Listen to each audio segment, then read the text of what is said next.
Dear students, ਮੇਰੇ YouTube channel ਤੇ ਤੁਹਾਡਾ ਸਵਾਗਤ ਹੈ। ਅਸੀਂ ਬਾਇਨਾਮਲ ਥਿਓਰਮ ਨੂੰ ਡਿਸਕਸ ਕਰ ਰਹੇ ਹਾਂ ਤੇ ਉਸੇ ਸਿਲਸਿਲੇ ਦੇ ਵਿੱਚ ਅੱਜ ਇਹ ਸਾਡਾ ਚੌਥਾ ਲੈਕਚਰ ਹੈ। ਤਾਂ ਇਸ ਲੈਕਚਰ 'ਚ ਅਸੀਂ ਬਾਇਨਾਮਲ ਕੋਫੀਸ਼ੀਐਂਟਸ ਨੂੰ ਡਿਸਕਸ ਕਰਾਂਗੇ। ਤੁਹਾਨੂੰ ਯਾਦ ਹੋਣਾ ਜਦ ਅਸੀਂ ਫਸਟ ਲੈਕਚਰ ਦੇ ਵਿੱਚ ਇੰਟਰੋਡਕਸ਼ਨ ਕੀਤੀ ਸੀ ਬਾਇਨਾਮਲ ਥਿਓਰਮ ਦੀ, ਤਾਂ ਉਹਦੇ ਵਿੱਚ ਇੱਕ ਟਰਮ ਆਈ ਸੀ ਬਾਇਨਾਮਲ ਕੋਫੀਸ਼ੀਐਂਟਸ। ਉਹਦੇ ਨਾਲ ਰਿਲੇਟਡ ਅਸੀਂ ਇੱਕ ਪਾਸਕਲ ਟ੍ਰਾਇੰਗਲ ਵੀ ਬਣਾਈ ਸੀ, ਤੇ ਜਿਹਦੇ ਵਿੱਚ ਮਤਲਬ ਕੋਫੀਸ਼ੀਐਂਟਸ ਇੰਡੈਕਸ ਦੇ ਹਿਸਾਬ ਨਾਲ ਜਦੋਂ ਅਸੀਂ ਉਹ ਕੋਫੀਸ਼ੀਐਂਟਸ ਲੈਂਦੇ ਸੀ ਤੇ ਇੱਕ ਟ੍ਰਾਇੰਗਲ ਬਣਦੀ ਸੀ। 1 ਇੰਡੈਕਸ ਲੈ ਕੇ ਫਿਰ ਕੋਫੀਸ਼ੀਐਂਟ ਲੈ ਲਏ ਸੀ, 2 ਲੈ ਕੇ ਕੋਫੀਸ਼ੀਐਂਟਸ ਲੈ ਲਏ ਸੀ, ਤਾਂ ਪਾਸਕਲ ਟ੍ਰਾਇੰਗਲ ਬਣੀ ਸੀ। ਤਾਂ ਇਹ ਜਿਹੜਾ ਲੈਕਚਰ ਹੈਗਾ, 4th ਲੈਕਚਰ ਆ ਸਾਡਾ, ਇਹ ਟੋਟਲੀ ਡੈਡੀਕੇਟਡ ਹੈਗਾ ਬਾਇਨਾਮਲ ਕੋਫੀਸ਼ੀਐਂਟਸ ਨੂੰ। ਇਹਦੇ ਨਾਲ ਰਿਲੇਟਡ ਕਿੱਦਾਂ ਦੇ ਕੁਐਸਚਨਸ ਬਣਦੇ ਆ, ਜੋ ਐਗਜ਼ਾਮੀਨਰ ਪੁੱਛਦਾ ਜਾਂ ਜੋ ਸਾਡੇ ਸਿਲੇਬਸ ਦੇ ਵਿੱਚ ਆਉਂਦੇ, ਉਹ ਸਾਰੇ ਦੇ ਸਾਰੇ ਇੱਥੇ ਡਿਸਕਸ ਕੀਤੇ ਹੋਏ ਆ। ਸੋ ਹੋਪਫੁਲੀ ਪਹਿਲਾਂ ਵਾਂਗ ਤੁਸੀਂ ਵੀ ਇਸ ਲੈਕਚਰ ਨੂੰ ਇੰਜੋਏ ਕਰੋਗੇ। ਸੋ ਤੁਹਾਨੂੰ ਯਾਦ ਹੋਣਾ ਵੀ ਪਹਿਲਾ ਥਿਓਰਮ ਆ ਸਾਡੇ ਕੋਲ FCR, ਇਹਦੇ ਵਿੱਚ ਤਾਂ ਅਸੀਂ ਉਹ ਇਗਨੋਰ ਕਰ ਦਿੰਦੇ ਹਾਂ ਇੰਡੈਕਸ, ਕਿਉਂਕਿ ਫਿਕਸ ਰਹਿੰਦਾ ਸਾਰੀ ਕੁਐਸਚਨਸ ਦੇ ਵਿੱਚ, ਸਾਨੂੰ ਵਾਰ-ਵਾਰ ਫਿਰ ਡਿਸਕਸ ਕਰਨ ਦੀ ਲੋੜ ਨਹੀਂ। CR ਮਾ ਡਿਨੋਟਸ NCR। ਸੋ ਇਹਦੇ ਵਿੱਚ ਪਹਿਲਾਂ ਤਾਂ ਹੈ ਵੀ C0 + C1, ਇਹ ਜਿਹੜੇ ਮੈਂ 0 1 2 ਬੋਲ ਰਿਹਾ ਸਾਰੇ ਸਬਸਕ੍ਰਿਪਟਡ ਨੇ, ਤੇ ਜਿਹੜਾ ਸੁਪਰਸਕ੍ਰਿਪਟਡ N ਹੈਗਾ ਉਹ ਅਸੀਂ ਇੱਥੇ ਕੀ ਕੀਤਾ ਹੋਇਆ, ਇਗਨੋਰ ਕੀਤਾ ਹੋਇਆ। ਸੋ ਫਸਟ ਰਿਜ਼ਲਟ ਹੈ ਵੀ C0 + C1 C2 up to Cn is equal to 2⁻n। ਇਸੇ ਤਰ੍ਹਾਂ ਤੁਹਾਡੇ ਕੋਲ ਸੈਕੰਡ ਰਿਜ਼ਲਟ ਦੇ ਵਿੱਚ ਜਿਹੜੇ ਈਵਨ ਪਲੇਸਿਸ ਤੇ ਕੋਫੀਸ਼ੀਐਂਟਸ ਪਏ ਆ ਜਾਂ ਔਡ ਤੇ ਪਏ ਆ, ਉਹਨਾਂ ਦਾ ਸਮ ਜਿਹੜਾ ਉਹ ਸੇਮ ਹੈ, ਦੈਟ ਇਜ਼ 2⁻n-1। ਸੋ ਅਸੀਂ ਥਿਓਰੈਟੀਕਲੀ ਪ੍ਰੂਵ ਕਰਾਂਗੇ ਇਹ ਵੀ ਕਿੱਦਾਂ ਹੁੰਦਾ। ਪਰ ਸਾਨੂੰ ਗੱਲ ਯਾਦ ਆ ਹੁਣ ਤੱਕ, ਤੁਹਾਨੂੰ ਤੋਤੇ ਮੂੰਹ ਰਟ ਗਈ ਹੋਣੀ ਹੈ ਬਾਇਨਾਮਲ ਥਿਓਰਮ।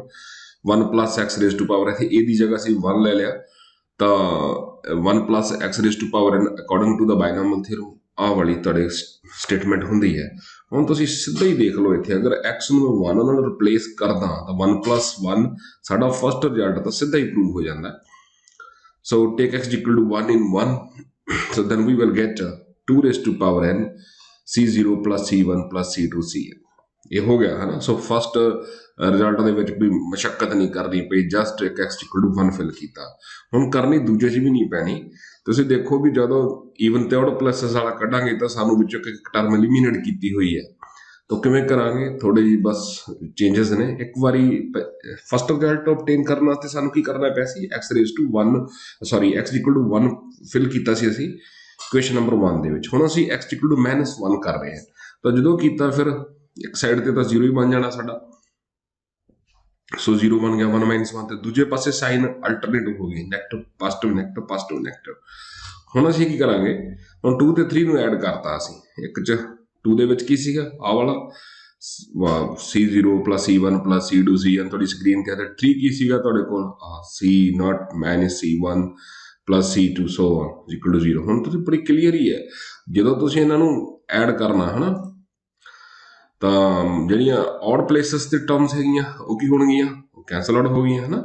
ਸੋ ਕੈਂਸਲ ਆਊਟ ਹੋ ਗਈਆਂ, ਇਕੱਲੇ ਵੀ ਰਹਿ ਗਈਆਂ, ਇਹ ਬਣਾ ਲਈਆਂ, ਤੇ 2 ਇੱਕ ਕਾਮਨ ਲੈ ਲਿਆ ਆਪਾਂ, ਤੇ ਕਾਮਨ ਲੈ ਲਿਆ ਤਾਂ ਦੂਸਰੇ ਪਾਸੇ ਜਾ ਕੇ ਉਹਨੂੰ ਡਿਵਾਈਡ ਕਰਤਾ, ਤੇ ਜਦੋਂ ਡਿਵਾਈਡ ਕੀਤਾ ਤਾਂ ਇਹ ਤੁਹਾਡੇ ਕੋਲ ਡਿਜ਼ਾਇਰਡ ਰਿਜ਼ਲਟ ਆ ਗਿਆ ਹੈ ਨਾ। ਸੋ ਹੁਣ ਦੇਖੋ, ਹੁਣ ਈਵਨ ਦਾ ਸਮ ਆ, ਹੁਣ ਔਡ ਦਾ ਵੀ ਕੱਢਣਾਗੇ ਨਾ। ਔਡ ਦਾ ਕਿਵੇਂ ਕੱਢਾਂਗੇ, ਹੁਣ ਪਹਿਲਾਂ ਐਡ ਕੀਤੇ ਸੀ, ਹੁਣ ਸਬਟਰੈਕਟ ਕਰ ਦੋ, ਤਾਂ ਗੱਲ ਫਿਰ ਉਹੀ ਰਹਿਣੀ ਹੈ ਸੇਮ। ਦੋਨੇ ਲਿਖ ਲਏ ਆ, ਹੁਣ ਸਬਟਰੈਕਟ ਕਰਤੇ ਅਸੀਂ। ਜਦੋਂ ਸਬਟਰੈਕਟ ਕੀਤੇ ਤਾਂ ਈਵਨ ਵਾਲੇ ਉੱਡ ਗਏ, ਔਡ ਵਾਲੇ ਰਹਿ ਗਏ। ਸੋ 2 ਨਾਲ ਡਿਵਾਈਡ ਕਰਤਾ ਤਾਂ ਸਾਡਾ ਫਿਰ ਰਿਜ਼ਲਟ ਕੀ ਆ ਗਿਆ, ਉਹ ਸੇਮ ਆ ਗਿਆ। ਸੋ ਈਵਨ ਦਾ ਵੀ ਇਹ ਆ ਗਿਆ ਤੇ ਔਡ ਦਾ ਵੀ ਸੇਮ ਹੀ ਵੈਲਿਊ ਆ ਗਈ, ਤਾਂ ਦੋਨੇ ਇਕੁਅਲ ਹੋ ਗਏ। ਸੋ ਸਾਡਾ ਇਹ ਕੁਐਸਚਨ ਖਤਮ ਹੋ ਗਿਆ। ਸੋ ਜੇ ਤੁਸੀਂ ਇਹਨੂੰ ਇਦਾਂ ਸਮੇਸ਼ਨ ਫਾਰਮ 'ਚ ਲਿਖਣਾ, ਯਾਦ ਰੱਖਣਾ, ਬੜੀ ਵਾਰੀ ਇਹਦਾ ਕੰਮ ਆਉਂਦਾ ਵੀ NCR ਦੇ ਤੁਸੀਂ summation R0 up to n terms ਲਿਖੋਗੇ ਤਾਂ 2⁻n ਹੋ ਜਾਣਾ, ਤੇ ਜੇ ਤੁਸੀਂ -1 ਨਾਲ ਲਾਓਗੇ ਤਾਂ ਫਿਰ ਇਹ 0 ਹੋ ਜਾਣਾ। ਇਹ ਧਿਆਨ ਰੱਖਣ ਵਾਲੀ ਗੱਲ ਹੈ, ਬਹੁਤ ਇੰਪੋਰਟੈਂਟ ਗੱਲ ਹੈ ਇਹ। ਸੈਕੰਡ ਟਰਮ ਦੇ ਵਿੱਚ ਆ ਜੀ, ਦੇਖੋ ਅਲੱਗ-ਅਲੱਗ ਕੇਸ ਬਣਾਏ ਹੋਏ ਆ, ਇਹ 'ਚ ਤੁਸੀਂ ਧਿਆਨ ਦੇਖੋ ਵੀ ਇੱਕ ਤਾਂ C0 C1 C2 ਮੂਵ ਕਰ ਰਿਹਾ, ਤੇ ਨਾਲ ਉਹਦੇ ਫਸਟ ਟਰਮ ਹੈ ਨਾ, ਉਹ AP ਹੈ। ਦੇਖੋ A ਹੈ, ਫਿਰ A + D ਹੈ, ਫਿਰ D is the common difference, ਫਿਰ A + 2D ਹੈ, C2 ਸੋ on। ਤਾਂ ਇਹ ਰਿਜ਼ਲਟ ਸਟੈਂਡਰਡ ਰਿਜ਼ਲਟ ਹੈ ਜੀ, ਪੇਪਰ ਦੇ ਵਿੱਚ ਵੈਸੇ ਵੀ ਯਾਦ ਕਰ ਲਓ ਕਿ ਇਹ ਪ੍ਰੂਵ ਕਰਨਾ ਆ ਜਾਂਦਾ, ਸੋ ਤੁਹਾਨੂੰ ਵੀ ਆ ਸਕਦਾ। ਸੋ ਇਹਦਾ ਪ੍ਰੂਫ ਲੈਂਗੇ, ਅਸੀਂ ਇਹਨੂੰ ਸਾਰੇ ਸਮ ਨੂੰ ਐਸ ਕਹਿ ਲਾਂਗੇ। ਹੁਣ ਸਾਡਾ ਜਿੰਨਾ ਵੀ ਟਵਿਸਟ ਹੈ ਉਹ ਐਸ ਨੂੰ ਸੌਰਟ ਆਊਟ ਕਰਨ ਦੇ ਵਿੱਚ ਚੱਲੂਗਾ। ਤਾਂ ਅਸੀਂ ਥੋੜੀ ਜਿਹੀ ਚ ਐਡਜਸਟਮੈਂਟਸ ਨੇ ਸਾਰੀਆਂ, ਜੋ ਹੁਣ ਮੰਨ ਲਓ ਐਸ ਲਿਖ ਲਿਆ, ਆਹ A C0 ਕਰਸਰ ਦੇਖ ਲਓ, A+D C1 ਆ C1 ਹੈਗਾ। ਸੋ ਇਦਾਂ ਚੱਲੀ ਜਾਓ ਇਹਨੂੰ ਨੰਬਰ 1 ਕਹਿਤਾ ਆਪਾਂ। ਹੁਣ ਆਪਾਂ ਕੀ ਕਰਨਾ,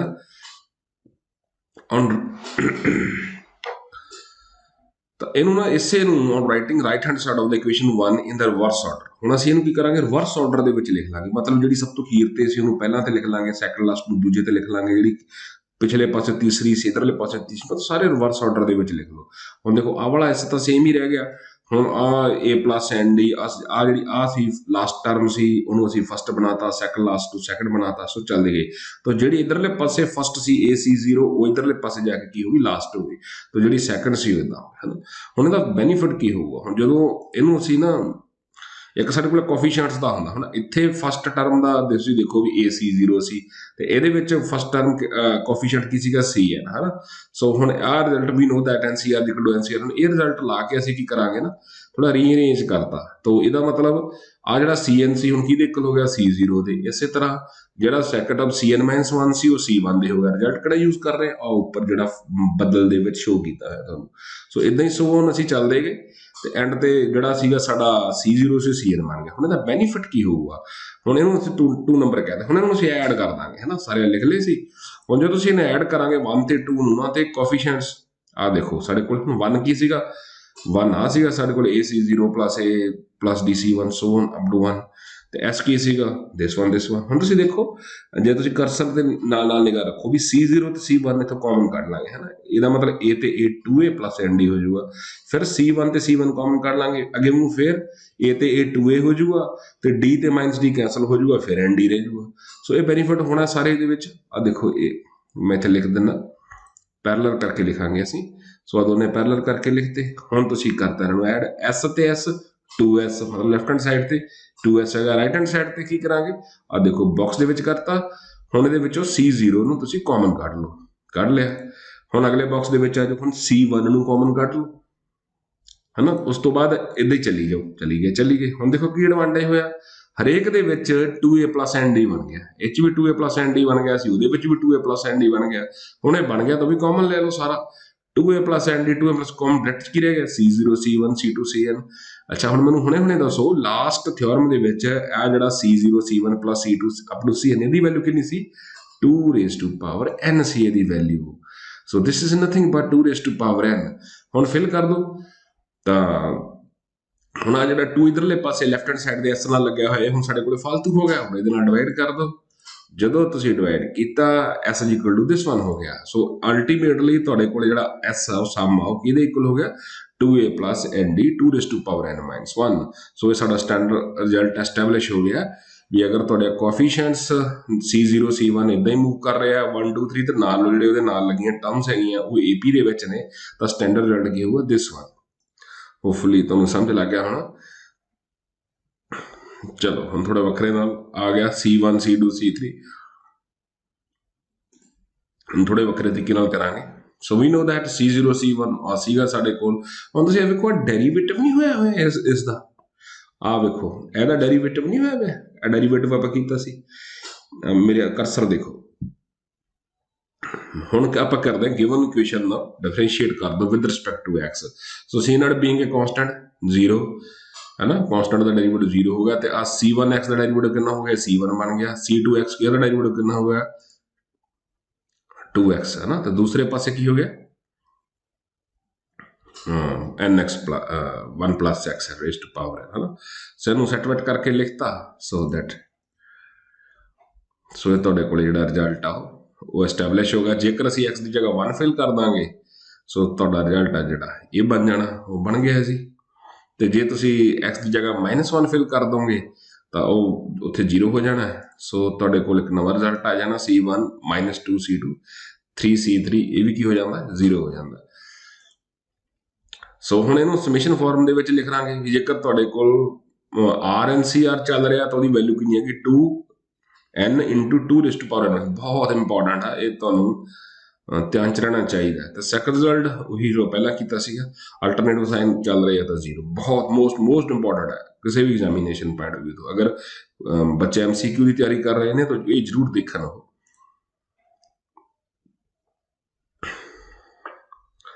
ਉਸ ਤੋਂ ਬਾਅਦ ਜਿਹਨੂੰ ਅਸੀਂ ਫੇਅਰ ਡਿਫਰੈਂਸ਼ੀਏਟ ਕਰਦੀ with respect to x, double differentiate ਕਰਤਾ ਤਾਂ ਆਹ ਰਿਲੇਸ਼ਨ ਐਸਟੈਬਲਿਸ਼ ਹੋ ਗਿਆ ਤੁਹਾਡੇ ਕੋਲ। ਹੁਣ ਜੇ ਇਹਦੇ ਵਿੱਚ ਇਹਨੂੰ ਤੁਸੀਂ ਕੰਪੈਰੀਜ਼ਨ ਕਰੋ, ਇੱਥੇ ਨਾ r ਮੀਨਸ 1 ਮਤਲਬ 2 into 1 ਤੇ 2 ਤੋਂ ਸ਼ੁਰੂ ਕੀਤਾ ਇਹ 2 ਆਹ ਬਣ ਗਿਆ। ਸੋ ਇਹਨੂੰ x equal to 1 ਫਿਲ ਕਰਕੇ ਕੀਤਾ ਹੋਇਆ ਹੈ। ਸੋ ਨੈਕਸਟ ਕੁਐਸਚਨ ਦੇ ਵਿੱਚ ਆ ਜਾਓ।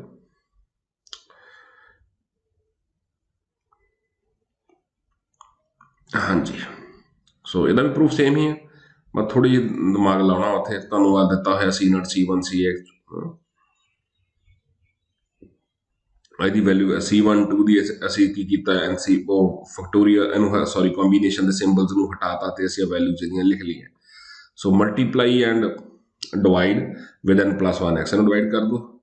ਆ ਇੱਥੇ ਫੈਕਟਰ ਲੱਗ ਗਿਆ, ਇੱਕ ਨੀਚੇ ਕਰਤਾ ਇੱਕ ਉੱਪਰ ਕਰਤਾ। ਜਿਹੜਾ ਨੀਚੇ ਵਾਲਾ ਸੀ ਉਹਨੂੰ ਬਾਹਰ ਰੱਖ ਲਿਆ, ਜਿਹੜਾ ਉੱਪਰ ਵਾਲਾ ਸੀ ਟਰਮ ਬਾਈ ਟਰਮ ਨਾਲ ਉਹ ਮਲਟੀਪਲਾਈ ਕਰਤਾ।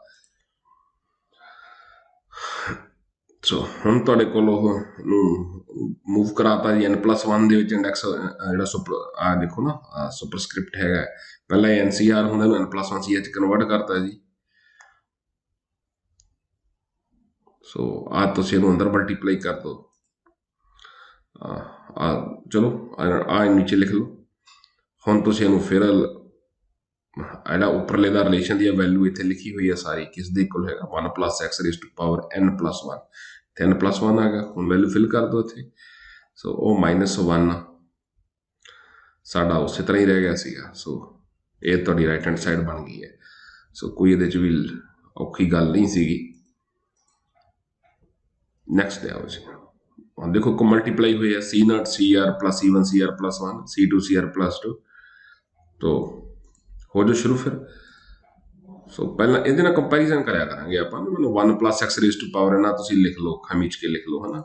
ਉਸ ਤੋਂ ਬਾਅਦ ਆਪਾਂ ਕੀ ਕਰਨਾ, ਇਹਨੂੰ ਥੋੜੀ ਰੀਅਰੇਂਜਮੈਂਟ ਕਰ ਲਈ, 1 + x ਸੀ ਇੱਥੇ x+1 ਕਰਤਾ।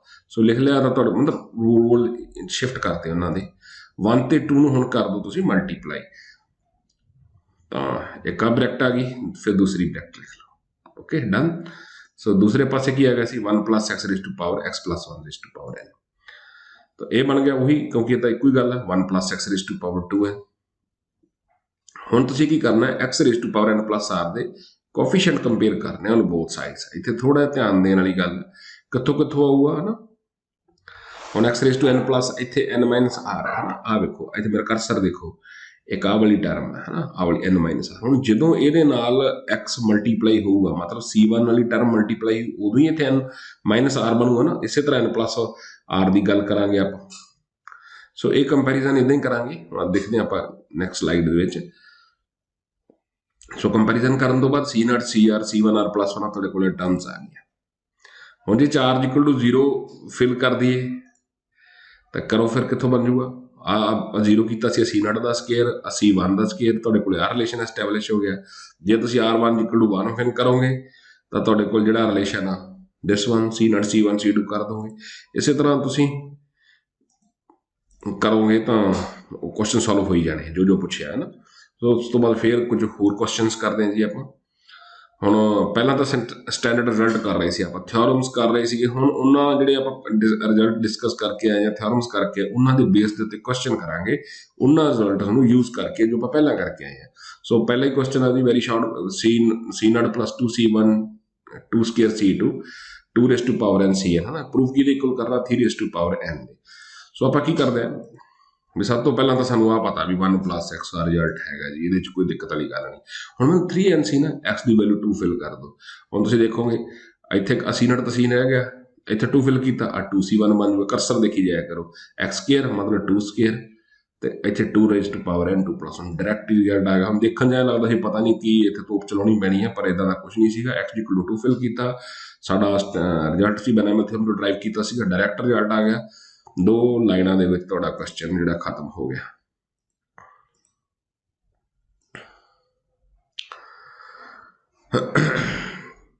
ਸੋ C0 plus 3C1 5C2 ਹੁਣ ਔਡ ਚੱਲ ਰਿਹਾ। ਹੁਣ ਤੁਹਾਨੂੰ ਯਾਦ ਹੋਣਾ ਵੀ ਆ AP ਚੱਲ ਰਹੀ ਹੈ ਨਾ, AP 1 3 5 7 ਤੇ AP ਵਾਲਾ ਪ੍ਰੋਜੈਕਟ ਕੀ ਕੀਤਾ ਸੀ, ਉਹ ਯਾਦ ਹੋਣਾ ਤੁਹਾਨੂੰ। ਉਹ ਇਹ ਵਾਲਾ ਪ੍ਰੋਜੈਕਟ ਸੀ ਜਿਹੜਾ ਆਪਾਂ ਉਲਟਾ ਕਰਕੇ ਕੀਤਾ ਸੀ, ਉਹ ਟੈਕਨੀਕ ਇੱਥੇ ਅਪਣਾ ਲੈਂਦੇ ਆ। S ਲਿਖ ਲਓ ਤੇ ਰਿਵਰਸ ਆਰਡਰ 'ਚ ਲਿਖ ਲਓ, ਉਦੋਂ ਵੀ ਰਿਵਰਸ ਆਰਡਰ 'ਚ ਲਿਖ ਲਿਆ ਸੀਗਾ ਹਨਾ। ਹੁਣ ਦੋਨਾਂ ਨੂੰ ਐਡ ਕਰ ਦਿਓ। ਜਦੋਂ ਐਡ ਕੀਤਾ ਤਾਂ ਆ ਤੁਹਾਡੇ ਕੋਲ ਆ ਤੁਹਾਨੂੰ ਪਹਿਲਾਂ ਹੀ ਪਤਾ ਸੀ।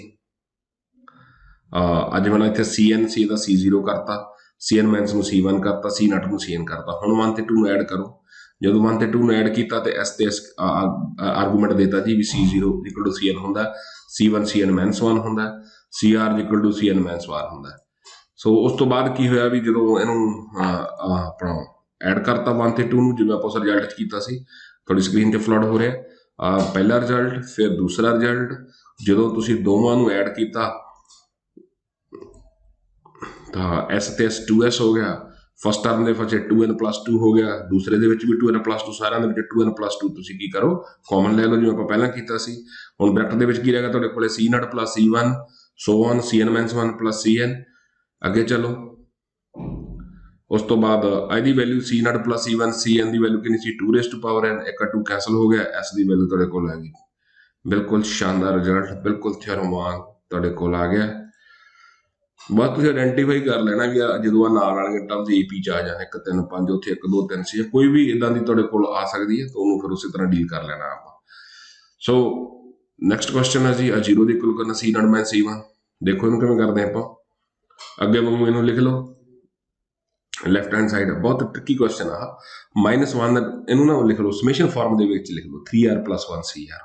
ਹੁਣ ਜੋ ਅਸੀਂ ਲਿਖ ਲਿਆ ਨਾ, ਇਹ ਬਸ ਆ ਇੱਥੇ ਇਹਨੂੰ ਕਨਵਰਟ ਕਰਨਾ ਹੁੰਦਾ ਵੀ ਕਿੱਦਾਂ ਟਰਮਸ ਜਾ ਰਹੀਆਂ ਨਾ। ਇੱਥੋਂ ਪੈਟਰਨ ਫੜੋ, ਜਿਹੜਾ ਪੈਟਰਨ ਹੁੰਦਾ ਅਲਟਰਨੇਟਿਵ ਸਾਈਨ ਦਾ ਹੁੰਦਾ, ਪਲੱਸ ਮਾਈਨਸ, ਉਹ ਹੁੰਦਾ -1 ਰੇਜ਼ ਟੂ ਪਾਵਰ R।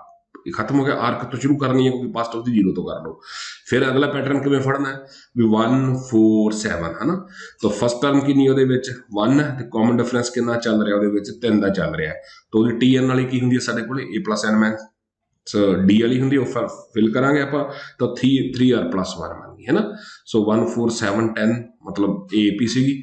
ਹੁਣ ਤੁਸੀਂ ਪੈਟਰਨ ਫੜ ਲਿਆ, ਹੁਣ ਆ ਲਿਖ ਲਓ ਤੇ ਨਾਲ ਆ CR ਜਿਵੇਂ ਚੱਲ ਰਿਹਾ ਸੀ, ਕਿਉਂਕਿ ਇਹਨਾਂ 'ਚ ਕੋਈ ਰੌਲਾ ਨਹੀਂ ਸੀ। C0 C1 R0 ਤੋਂ ਸ਼ੁਰੂ ਹੋਣਾ ਸੀ, ਕਿਉਂਕਿ C0 ਸੀ। ਹੁਣ ਤੁਹਾਡੇ ਕੋਲ ਆ ਸਮੇਸ਼ਨ ਫਾਰਮ 'ਚ ਆ ਗਈ। ਹੁਣ ਤੁਸੀਂ ਕੀ ਕਰੋ ਪੁੱਤਰ ਜੀ, ਇਹਨੂੰ ਤੁਸੀਂ ਅਲੱਗ-ਅਲੱਗ ਕਰੋ।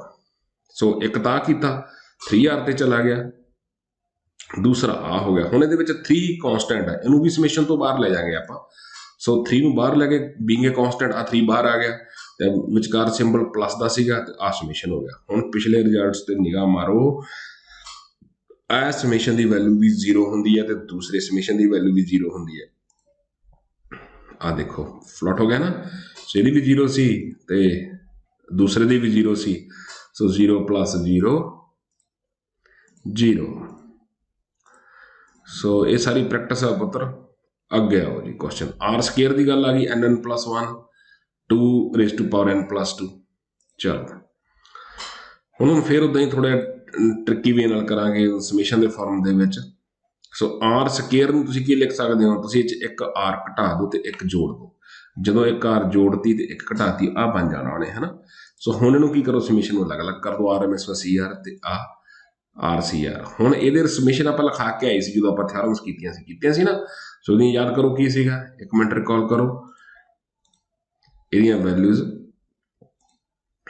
ਦਿਸ ਵਨ ਆ ਫਲੋਟ ਕਰਤਾ, ਜੇ ਤੁਹਾਨੂੰ ਯਾਦ ਹੋਵੇ ਤਾਂ ਇਹਦੀ ਵੈਲਿਊ ਕੀ ਸੀਗੀ, n 1 2 raised to power n 2 ਤੇ ਫਿਲ ਕਰ ਦੋ। ਤੇ ਦੂਸਰੇ ਦੀ ਵੈਲਿਊ ਕੀ ਸੀਗੀ, ਇਹਦੀ ਵੀ ਆਪਾਂ ਕਰਕੇ ਆਏ ਸੀ 2n into 2 raised to power n minus 1। So ਵੀ ਫਿਲ ਕਰ ਦੋ। ਹੁਣ ਇਹਦੇ ਵਿੱਚੋਂ ਇਹਨੂੰ ਥੋੜਾ ਜਿਹਾ ਸਿੰਪਲੀਫਾਈ ਕਰ ਲਓ, then you will get the answer. ਇਹਦੇ ਵਿੱਚ ਕੋਈ ਬੜਾ ਲੰਮਾ ਚੌੜਾ ਕੰਮ ਨਹੀਂ ਸੀਗਾ। ਸੋ ਇਹ ਵੀ ਹੋ ਗਿਆ। ਲਓ ਜੀ, C1 by C0 plus 2C2 C1। ਲਓ ਜੀ ਅੱਗੇ ਵਾਂਗੂ ਲੈਫਟ ਹੈਂਡ ਸਾਈਡ ਲੈ ਲਓ, ਕੋਈ ਦਿੱਕਤ ਵਾਲੀ ਗੱਲ ਨਹੀਂ। ਹੁਣ ਕਰੋ ਇਹਦੀਆਂ ਆੜੇ, ਇਹਨੂੰ NC1 NC ਉੱਪਰਲਾ ਜਿਹੜਾ ਇਹਨੂੰ ਗੈਪ ਆ ਦ੍ਰਿਸ਼ ਰੱਖਦੇ ਹੁੰਦੇ ਅਸੀਂ, ਉਹਨੂੰ ਰੱਖ ਲਓ। ਹੁਣ ਇਹਨੂੰ ਸਿੰਪਲੀਫਾਈ ਕਰਾਂਗੇ ਅਸੀਂ। ਤੁਹਾਡੇ ਕੋਲ ਨਾ ਇੱਕ ਰਿਜ਼ਲਟ ਸੀਗਾ ਕੰਬੀਨੇਸ਼ਨ ਵਾਲੇ ਚੈਪਟਰ ਦੇ ਵਿੱਚ ਵੀ, NCR by NCR minus 1 n minus R plus 1 by। ਵੈਸੇ ਸਿੰਪਲੀ ਨਹੀਂ ਵੀ ਰਿਜ਼ਲਟ ਯਾਦ ਤਾਂ NCR ਦਾ ਜੋ ਫਾਰਮੂਲਾ ਉਹ ਲਿਖ ਲਓ, NCR -1 का लिख लो, कट हिंदी वाले कहते काट पीट के जो बच गया वो ये रह गया ना, कट बढ़ के जो रह गया थोड़े को N-R+1/R ते लैके रब दा नां वैल्यूज फिल कर दो ते इहदियां फर्दर सिंपलीफिकेशनस करो है ना। N 2 नाल कैंसल हो गया, N हुण सब दे विचों एक N कॉमन आ जाना ते एक 1 2 3 थोड़े कोले बच जाना। सो आ थोड़े कोले जो सीगा इनू सॉरी इनू रिवर्स ऑर्डर च लिख दो 1 2 3 इदा ही बनना सीगा। सो ਜਿਹੜਾ ਤੁਹਾਡਾ ਸਮ ਬਣ ਗਿਆ N+1 2 AP ਵਾਲੇ ਚੈਪਟਰ ਸੀਕੁਐਂਸ ਵਾਲੇ ਚੈਪਟਰ 'ਚ AP ਵਾਲੇ ਚੈਪਟਰ ਕੀਤਾ ਸੀ ਦਾ ਸਮ ਕੀ ਦੇ ਹੁੰਦਾ। ਸੋ ਇਹ ਤੁਹਾਡਾ ਇਹ ਪ੍ਰੂਵ ਕਰਨਾ ਸੀ ਆਪਾਂ। ਹਾਂਜੀ ਹੁਣ C0C² ਆ ਗਿਆ। ਹੁਣ ਕੋਈ ਡਰਨ ਵਾਲੀ ਗੱਲ ਨਹੀਂ ਇਹਦੇ ਵਿੱਚ, ਇਹਨੂੰ S ਲਿਖ ਲਓ ਤੇ ਤੁਸੀਂ ਬਸ ਇਹ ਨੋਟ ਕਰ ਲਿਆ ਕਰੋ ਵੀ ਇਹਦੇ ਵਿੱਚ ਆ ਤੁਹਾਨੂੰ ਉਹਦੇ ਵਿੱਚ ਦਿੱਤਾ ਹੋਇਆ AP ਦੇ ਵਿੱਚ ਦਿੱਤਾ ਹੋਇਆ ਹੈ ਨਾ। ਸੋ ਆ ਰਿਵਰਸ ਆਰਡਰ ਦੇ ਵਿੱਚ ਲਿਖ ਲਿਆ। ਸੋ ਅੱਗੇ ਪਹਿਲਾਂ ਜਿਹੜੇ ਮੇਰਾ ਐਰੋ ਦੇਖੋ, ਕਰਸਰ ਦੇਖੋ, ਇਹ ਸਭ ਤੋਂ ਪਹਿਲਾਂ ਕੀ ਕੀਤਾ, ਕੋਫੀਸ਼ੀਐਂਟ ਐਡਜਸਟ ਕੀਤੇ ਇਹਨਾਂ ਦੇ ਫਾਰਮੂਲੇ ਦਾ। CN C0 ਹੋ ਗਿਆ, CN -1 ਦੇ ਬਰਾਬਰ ਹੁੰਦਾ। ਸੋ ਆ ਸਾਰੇ ਲਿਖ ਲਏ। ਹੁਣ ਕੀ ਕਰਾਂਗੇ ਆਪਾਂ ਇਹਨਾਂ ਨੂੰ ਆ ਲਿਖ ਲਓ, ਫਿਰ ਫਲੋਟ ਕਰਤਾ ਇੱਥੇ ਬੱਦਲ ਦੇ ਵਿੱਚ ਅਸੀਂ ਫਾਰਮੂਲੇ ਦੱਸਦੇ ਆ ਤੁਹਾਨੂੰ। ਉਸ ਤੋਂ ਬਾਅਦ ਅੱਗੇ ਚਲੋ 1 ਤੇ 2 ਆਪਾਂ ਅੱਗੇ ਐਡ ਕਰਾਂਗੇ। ਦੇਖੋ 1 ਕੀ ਸੀ ਤੁਹਾਡੇ ਕੋਲੇ, this 1, 2 ਸੀਗਾ this 1। ਜਦੋਂ ਲਿਖਾਂਗੇ ਲਿਖ ਲਓ ਬਿਲਕੁਲ ਪੈਰਲਲ ਕਰਕੇ ਆਪਣੀ ਕਾਪੀ ਦੇ ਉੱਪਰ। ਹੁਣ ਦੇਖੋ ਇਹਦੇ ਵਿੱਚੋਂ C0² ਕਾਮਨ ਕੱਢਤਾ ਤੇ ਉਹਨੇ ਕੀ ਬਣ ਜਾਣਾ 4n+6 ਬਣ ਜਾਣਾ। ਸੋ ਹਰ ਕੇਸ ਦੇ ਵਿੱਚ 4n+6 4n+6 ਆਈ ਜਾਂਦਾ। ਸੋ ਟੇਕ 4n+6 ਕਾਮਨ, ਲਓ ਵੀ ਕੱਢ ਲਿਆ। ਹੁਣ ਇਹਦਾ ਯਾਦ ਕਰੋ ਫਾਰਮੂਲਾ ਕੀਤਾ ਸੀ ਨਾ, C0² C1² ਬਿਲਕੁਲ ਕੀਤਾ ਸੀ ਜੀ। ਯੈਸ 2n CN, ਠੀਕ ਹੈ, 2 ਨਾਲ 2 ਕੈਂਸਲ ਹੋ ਗਿਆ, ਦੈਟ ਯੂਰ ਆਨਸਰ। ਸੋ ਇਹ ਕੀ ਹੈ ਤੁਹਾਡਾ ਬਾਇਨੋਮੀਅਲ ਥਿਓਰਮ, ਔਖੀ ਨਹੀਂ ਹੈਗੀ ਜਸਟ ਇਹਦੇ ਕੁਝ ਰਿਜ਼ਲਟਸ ਨੇ। ਅਗਰ ਤੁਸੀਂ ਉਹਨਾਂ ਨੂੰ ਪ੍ਰੋਪਰਲੀ ਟਾਈਮ ਤੇ ਯਾਦ ਕਰ ਲਓਗੇ ਤਾਂ ਤੁਹਾਨੂੰ ਇਹਦੇ ਵਿੱਚ ਕੋਈ ਦਿੱਕਤ ਨਹੀਂ ਆਉਣੀ। ਅੱਗੇ ਆਓ ਜੀ 1+x² ਹੁਣ ਇਹਦੇ ਵਿੱਚ ਦੇਖੋ ਜਿਹੜੀਆਂ ਕੋਫੀਸ਼ੀਐਂਟਸ ਦਿੱਤੇ ਹੋਏ ਆ ਇਧਰਲੇ ਪਾਸੇ ਤਾਂ ਕੋਈ ਟ੍ਰਾਈਨੋਮੀਅਲ ਹੈ ਨਾ। ਸੋ ਆਪਾਂ ਕੋਸ਼ਿਸ਼ ਕਰਦੇ ਇਹਨੂੰ ਖੋਲ੍ਹਣ ਦੀ, ਫਿਰ ਆਪਾਂ ਕੰਪੇਅਰ ਕਰਾਂਗੇ। ਸੋ ਪਹਿਲਾਂ ਤਾਂ x=1 ਫਿਲ ਕਰ ਲਓ ਨਾ ਵੀ 1 + 1 + 2 ਦੇਖੋ 3 ਬਣ ਗਿਆ ਹੈ ਨਾ। ਤੇ ਇੱਧਰ ਸਾਰਾ ਉਹੀ ਬਣ ਜਾਣਾ 1 1 1 1 ਸਿੱਧਾ ਹੀ ਸੀ, ਉਹਨੂੰ ਕਰਨ ਕੋਈ ਏਡਾ ਦਿੱਕਤ ਹੋਈ ਨਹੀਂ ਆਪਾਂ ਨੂੰ ਹੈ ਨਾ। ਸੋ ਇਹ ਰਿਜ਼ਲਟ ਤੁਹਾਡਾ ਯਾਦ ਹੋ ਗਿਆ 3h। ਉਸ ਤੋਂ ਬਾਅਦ ਪੁੱਟ x=-1 x=-1 ਫਿਲ ਕਰ ਦਿਓ। ਇਹਦੇ ਵਿੱਚ ਆ ਰਿਲੇਸ਼ਨ ਸੀ, ਹੁਣ ਇਹਦੇ ਵਿੱਚ -1 ਲਿਆਉਂਗੇ, ਆ ਤੇ ਆ ਤਾਂ 0 ਹੋ ਗਿਆ ਤੇ ਆਹ ਸਾਈਨ ਆ ਤੁਹਾਡੇ ਅਲਟਰਨੇਟਿਵ ਹੋ ਗਏ। ਤਾਂ ਜਦੋਂ ਇਹ ਤੁਹਾਡੇ ਸਾਈਨ ਅਲਟਰਨੇਟਿਵ ਹੋ ਗਏ ਲਿਖ ਲਓ ਜੀ, ਇਹ ਤੁਹਾਡਾ ਸੈਕੰਡ ਰਿਜ਼ਲਟ ਹੋ ਗਿਆ। ਇਹਨੂੰ ਵੀ ਆਪਾਂ ਯੂਜ਼ ਕਰਾਂਗੇ ਇਹਨੂੰ ਹੈ ਨਾ। ਸੈਕੰਡ ਇੱਕ ਵੱਖਰਾ ਵੀ ਈਵਨ ਨੰਬਰ ਟਰਮ ਤੇ ਪੁੱਛ ਲਿਆ, ਕੋਈ ਗੱਲ ਨਹੀਂ, 2 ਤੇ 3 ਨੂੰ ਐਡ ਕਰ ਦਿਓ ਜਿਹੜਾ ਆਪਾਂ ਸੋਲਵ ਕਰਕੇ ਆਏ ਸੀਗੇ। ਸੋ ਆ 2 ਸੀ ਤੁਹਾਡਾ, ਸੋ ਐਡ ਕੀਤਾ ਤਾਂ ਤੁਹਾਡੇ ਕੋਲ ਜਿਹੜੀ ਨੈਕਸਟ ਆ ਕੈਂਸਲ ਹੋ ਗਏ, A1 ਈਵਨ ਨੰਬਰ 2 ਨਾਲ ਕਾਮਨ ਰਹੇਗਾ, ਡਿਵਾਈਡ ਕਰ ਦਿਓ। ਲਓ ਜੀ ਜਿਹੜਾ ਸੈਕੰਡ ਰਿਜ਼ਲਟ ਆ ਬਲੂ ਚ ਲਿਖਿਆ ਹੋਇਆ ਸੀ ਬਲੂ ਕਲਰ ਦੇ ਫੌਂਟ ਦੇ ਵਿੱਚ, ਉਹ ਤੁਹਾਡਾ ਆਨਸਰ ਹੈ ਜਿਹੜਾ ਐਸਟੈਬਲਿਸ਼ ਹੋ ਗਿਆ ਜੀ। ਇਹਨੂੰ ਯਾਦ ਕਰ ਸਕਦੇ ਹੋ ਤੁਸੀਂ, ਥੋੜੇ ਟਫ ਕੁਐਸਚਨਸ ਹੈ। ਹੁਣ ਔਡ ਨੰਬਰ ਤੇ ਆ ਗਏ, ਸ਼ੁਰੂ ਦਾ ਸਾਰਾ ਲਿਖਿਆ ਹੋਇਆ ਸੀਗਾ, ਤੁਸੀਂ ਉਹ ਅਲਟਰਨੇਟਿਵ ਸਾਈਨ ਵਾਲਾ ਨਹੀਂ ਬਣਾਇਆ ਸੀ, ਆਪਾਂ ਹੁਣ ਯੂਜ਼ ਕਰਾਂਗੇ ਉਹਨੂੰ। ਸੋ ਆਪਾਂ ਲਿਖਿਆ ਸੀਗਾ ਜਿਹਨੂੰ 2 ਤੇ 3 ਵਿੱਚ ਸਟੈਕਟ ਕਰ ਦਾਂਗੇ ਤਾਂ ਤੁਹਾਡੇ ਕੋਲ ਔਡ ਵਾਲੇ ਆ ਗਏ। 2 ਫਿਰ ਕਾਮਨ ਕੱਢ ਲਿਆ, ਉੱਥੇ ਪਲੱਸ ਨਾਲ ਆਨਸਰ ਆਇਆ ਸੀ, ਇੱਥੇ ਮਾਈਨਸ ਨਾਲ ਆ ਗਿਆ, ਬਸ ਇੰਨਾ ਹੀ ਫਰਕ ਹੈ। A3 A0 A6 A9 ਹੈ ਜਿਹੜਾ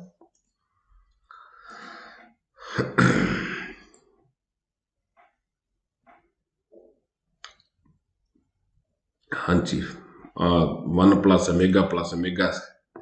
= 0 ਨਾ। Complex cube root of unity ਦੇ ਵਿੱਚ ਆਪਾਂ ਕਰਦੇ ਹੁੰਦੇ ਹਾਂ ਕਿ 1 + ω+ω ਦੀ ਕਿਊਬ ਦੀ ਵੈਲਿਊ 1 ਹੁੰਦੀ ਹੈ ਤੇ 1 + ω² ਕੀ ਹੁੰਦਾ 1 + ω+ω² ਦੀ ਵੈਲਿਊ 0 ਹੁੰਦੀ ਹੈ।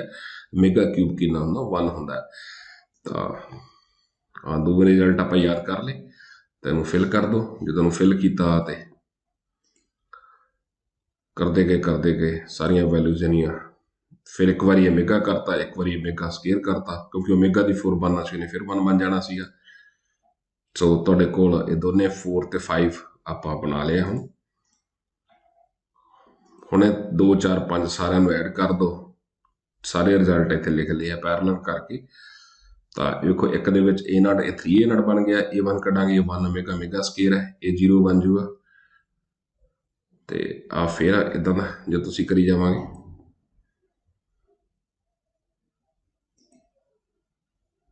सो ਉਹਦੇ ਵਿੱਚ ਕੱਲੀਆਂ ਆਹੀ ਟਰਮਸ ਐਸਟੈਬਲਿਸ਼ ਆ ਬਚੀਆਂ ਜਿਹੜੀਆਂ 3A3, ਕਿਉਂਕਿ A333 ਸੀ, ਕਿਉਂਕਿ 111 ਬਣਨੇ ਸੀ ਸਾਰੇ ਇਹ।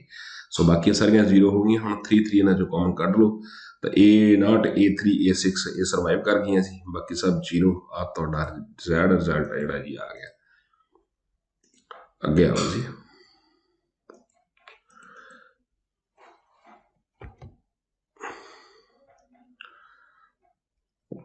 हाँ जी, क्वेश्चन नंबर 8 है जी, C0 + C1 C2। ਹੁਣ ਇਹਦੇ ਵਿੱਚ ਵੀ ਕੀ ਹੈ, ਉਹੀ ਆਪਾਂ ਲੈਫਟ ਹੈਂਡ ਸਾਈਡ ਲੈ ਲਾਂਗੇ। ਸੋ C1 ਨੂੰ ਪਹਿਲਾਂ ਰਿਪਲੇਸ ਕਰ ਦਾਂਗੇ। ਹੁਣ ਇਹਨੂੰ n+1 ਨਾਲ ਮਲਟੀਪਲਾਈ ਕਰ ਦੋ ਤੇ ਡਿਵਾਈਡ ਕਰ ਦੋ। ਜਿਹੜਾ 1/n+1 ਨੀਚੇ ਵਾਲੇ ਨੂੰ ਬਾਹਰ ਰੱਖ ਲਾਂਗੇ, ਉੱਪਰ ਵਾਲੇ ਨੂੰ ਅੰਦਰ ਲੈ ਜਾਵਾਂਗੇ। ਸੋ ਜਿਵੇਂ ਆਪਾਂ ਪਹਿਲਾਂ ਕੀਤਾ ਸੀ ਜੀ। ਸੋ ਇਹਨੂੰ ਉਹਦੀ ਫਾਰਮ 'ਚ ਲਿਖ ਲਓ n+1 C0 'ਚ, ਤੇ ਇਹਦਾ ਸਾਡਾ ਡਾਇਰੈਕਟ ਜਿਹੜਾ ਸਾਡਾ ਰਿਜ਼ਲਟ ਉਹ ਲੱਗ ਗਿਆ। ਉੱਪਰਲੇ ਦਾ सीधे ਪਹਿਲਾਂ ਵੀ ਇਹਦੇ ਨਾਲ ਦਾ ਆਪਾਂ ਕੁਐਸਚਨ ਕੀਤਾ ਸੀ, ਉਹ ਵੈਲਿਊਜ਼ ਫਿਲ ਕਰ ਦਿਓ। ਤਾਂ ਆ ਤੁਹਾਡਾ ਜਿਹੜਾ ਰਾਈਟ ਹੈਂਡ ਸਾਈਡ ਤੇ ਜਿਹੜਾ ਤੁਹਾਡਾ ਡਿਜ਼ਾਇਰਡ ਰਿਜ਼ਲਟ ਸੀ ਉਹ ਬਣ ਗਿਆ। क्वेश्चन नंबर 9 है जी, C0 + C1 C+1 2। फिर अगे वो ਆਪਾਂ ਲੈਫਟ ਹੈਂਡ ਸਾਈਡ ਲੈ ਲਾਂਗੇ। ਤਾਂ ਜੋ ਲੈਫਟ ਹੈਂਡ ਸਾਈਡ ਲੈ ਲਈ C0 + ਸਾਰੀਆਂ ਵੈਲਿਊਜ਼ ਆ ਜੀ ਇਹ ਕਾਮਨ ਕੱਢ ਲਓ। ਪਹਿਲੇ ਫੈਕਟਰ ਦੇ ਵਿੱਚੋਂ C0 ਕਾਮਨ ਕੱਢ ਲਿਆ, ਦੂਜੇ ਫੈਕਟਰ ਚੋਂ C1 ਕੱਢ ਲਿਆ, ਤੀਜੇ ਫੈਕਟਰ ਚੋਂ C2 ਕੱਢ ਲਿਆ। ਉਹ ਇਸ ਫਾਰਮੈਟ ਦੇ ਵਿੱਚ ਹੋ ਗਿਆ ਜੀ। ਤਾਂ ਸਾਡੇ ਕੋਲ ਰਿਜ਼ਲਟ ਸੀਗੇ ਜੀ NCR -1 ਕੰਬੀਨੇਸ਼ਨ ਵਾਲੇ, ਇਹਨੂੰ ਆਪਾਂ ਪਹਿਲਾਂ ਵੀ ਯੂਜ਼ ਕਰਕੇ ਹੈ, ਉਹ ਰਿਜ਼ਲਟ ਲਾਇਆ। ਤਾਂ ਜੋ ਜੋ ਤੁਹਾਡੇ ਫੈਕਟਰ 'ਚ ਰਹਿ ਗਿਆ ਉਹ ਤੁਹਾਡੀ ਸਕਰੀਨ ਦੇ ਸਾਹਮਣੇ ਹੈ ਜੀ। ਸੋ ਇਹਨੂੰ ਮਲਟੀਪਲਾਈ ਕਰੋਗੇ ਸਾਰੇ n+1 raise to power 1 + n 1 + n times ਹੋ ਜਾਊਗਾ। ਤੇ C0 C1 ਤੋਂ ਬਾਹਰ ਰਹਿ ਗਿਆ, ਉਹ 1 + n ਨੂੰ n ਟਾਈਮਸ ਮਲਟੀਪਲਾਈ ਕਰਾਂਗੇ ਤਾਂ 1 + n raise to power n, ਤੇ ਨੀਚੇ 1 2 3 +1 ਫੈਕਟੋਰੀਅਲ ਬਣ ਗਿਆ ਜੀ। ਸੋ ਕੋਈ ਚੌਖਾ ਨਹੀਂ ਸੀਗਾ। ਫਿਰ ਆਲਟਰਨੇਟਿਵ ਨਾਲ ਸਾਈਨ ਨਾਲ ਆ ਗਿਆ ਜੀ ਫੈਨ ਇਜ਼ ਆਡ, ਤਾਂ ਇਹ ਫੈਨ ਇਜ਼ ਈਵਨ। ਸੋ ਇਹਨੂੰ ਦੇਖ ਲੈਂਦੇ ਹਾਂ ਆਪਾਂ। ਉਹੀ ਅੱਗੇ ਨੂੰ ਬਾਇਨੋਮਲ ਥਿਓਰਮ ਵਾਲਾ ਮੇਜਰ ਕੋਐਫੀਸ਼ੀਐਂਟ ਆ, ਉਹਨੂੰ ਰਿਵਰਸ ਕਰਕੇ ਲਿਖ ਲਓ x-1, ਦੋਨਾਂ ਨੂੰ ਮਲਟੀਪਲਾਈ ਕਰ ਦਿਓ ਜੀ। ਤਾਂ ਜਦੋਂ ਮਲਟੀਪਲਾਈ ਕੀਤਾ ਤਾਂ ਇੱਧਰਲੇ ਪਾਸੇ x² - 1 ਬਣਨਾ ਸੀ। ਹੁਣ ਆਪਾਂ ਕੋਐਫੀਸ਼ੀਐਂਟ ਕੰਪੇਅਰ ਕਰਨੇ ਆ, ਕੋਐਫੀਸ਼ੀਐਂਟ ਆਫ x ਇਨ ਦਿਸ 1, ਤਾਂ ਉਧਰੋਂ ਦੂਜੇ ਪਾਸੇ ਕਰ ਲਾਂਗੇ। ਤਾਂ ਉਹਦੀ TR+1 ਜਨਰਲ ਟਰਮ ਕਰਕੇ ਕੱਢਾਂਗੇ ਆਪਾਂ। ਤਾਂ ਜੋ ਜਨਰਲ ਟਰਮ ਕਰਕੇ ਕੱਢਿਆ ਦੋਵੇਂ ਪਾਸੇ ਜਦੋਂ ਕੰਪੇਅਰ ਕੀਤਾ ਤਾਂ n ਦੀ ਵੈਲਿਊ 2n - 2r ਲਿਖ ਲਓ, r ਦੀ ਵੈਲਿਊ n/2। ਸੋ ਜਿਹੜੇ ਉਹਦੇ x raise to power n ਦੇ ਕੋਐਫੀਸ਼ੀਐਂਟ ਬਣਨੇ ਸੀ ਉਹ ਵਾਲੇ ਬਣ ਗਏ ਜੀ। ਇਫ n ਇਜ਼ ਆਡ ਤਾਂ ਤੁਹਾਡਾ n/2 ਡਸਨਟ ਐਗਜ਼ਿਸਟ ਕਰਨਾ ਸੀ, ਤੇ ਉਹ ਫਿਰ ਕੀ ਹੋਣਾ ਸੀ, ਉਹ 0 ਹੋ ਜਾਣਾ ਸੀ ਜੀ। ਸੋ n ਈਵਨ ਹੈਗਾ ਤਾਂ ਉਹਦੀਆਂ ਵੈਲਿਊਜ਼ ਉੱਥੇ ਆਪਾਂ ਐਸਟੈਬਲਿਸ਼ ਕਰਤੀਆਂ। ਚਲੋ ਜੀ, ਇਹ ਸੀਗੇ ਜਿੰਨੇ ਵੀ ਮੋਸਟ ਇੰਪੋਰਟੈਂਟ ਕੁਐਸਚਨ ਸੀਗੇ ਬਾਇਨੋਮਲ ਕੋਐਫੀਸ਼ੀਐਂਟ ਨਾਲ ਰਿਲੇਟਡ, ਉਹ ਮੈਂ ਕਵਰ ਕਰਤੇ ਹੈ ਜੀ। ਤੁਸੀਂ ਇਸ ਲੈਕਚਰ ਨੂੰ ਦੇਖ ਲਿਓ, ਕੁਐਸਚਨ ਨੋਟ ਕਰ ਲਿਓ, ਬੁੱਕ ਦੇ ਵਿੱਚ ਰਿਲੇਟਡ ਇੱਦਾਂ ਦੇ ਕੁਐਸਚਨ ਤੁਸੀਂ ਕਰ ਲਿਓ। ਇਹ ਲੈਕਚਰ ਮੈਂ ਮਨਵੀਰ ਭੁੱਲਰ ਤੁਹਾਡੇ ਲੈ ਕੇ ਆਇਆ ਸੀਗਾ ਜੀ। ਤਾਂ ਹੋ ਸਕਦਾ ਇੱਕ ਅੱਧਾ ਲੈਕਚਰ ਹੋਰ ਕਰੀਏ ਆਪਾਂ, ਤਾਂ ਫਿਰ ਇਸ ਟੌਪਿਕ ਨੂੰ ਆਪਾਂ ਵਾਈਂਡ ਅਪ ਕਰਾਂਗੇ। ਸੋ ਥੈਂਕਸ ਫॉर ਵਾਚਿੰਗ ਬੇਟਾ, ਥੈਂਕ ਯੂ। ਮਿਲਦੇ ਆ ਫਿਰ ਇੱਕ ਨਵੇਂ ਲੈਕਚਰ ਦੇ ਵਿੱਚ। Thank you.